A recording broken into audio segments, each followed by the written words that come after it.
Have you noticed how ocean waves rise and fall in a repeating pattern? Today we'll learn how trigonometric functions create these beautiful wave-like graphs.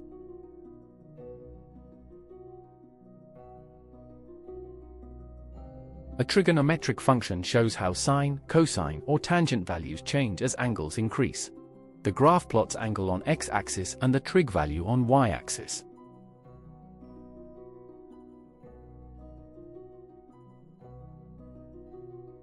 The sine graph starts at 0, rises to 1 at 90 degrees, returns to 0 at 180 degrees, dips to -1 at 270 degrees, then completes at 360 degrees.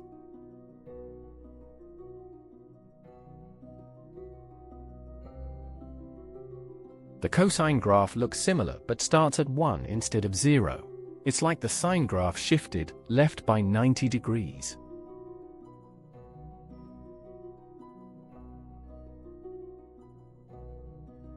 Example 1. Sketch y equals 2 sine x. The number 2 is the amplitude. It stretches the graph vertically, so maximum becomes 2, and minimum becomes -2.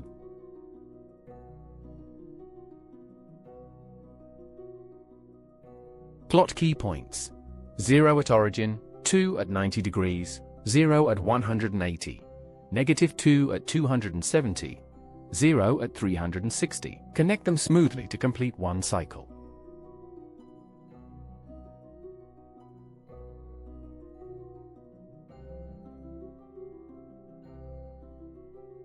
Example 2. Sketch y equals 3 cosine x.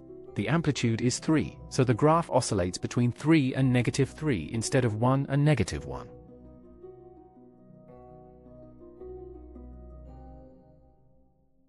Key points.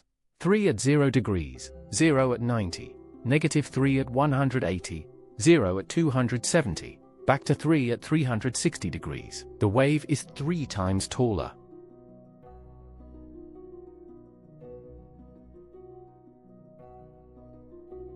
Common mistake: students place the maximum at the wrong angle. Remember, sine reaches maximum at 90 degrees, not 180.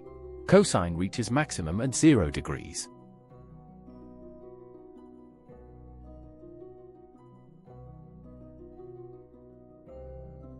Memory aid. In y equals a sine x or a cosine x, the letter A is the amplitude or height.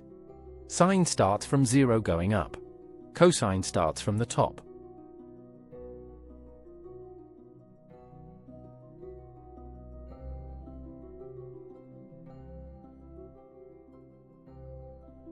Subscribe to Ovasaabi for more mathematics lessons. Visit ovasaabi.com to practice with past questions and improve your grades.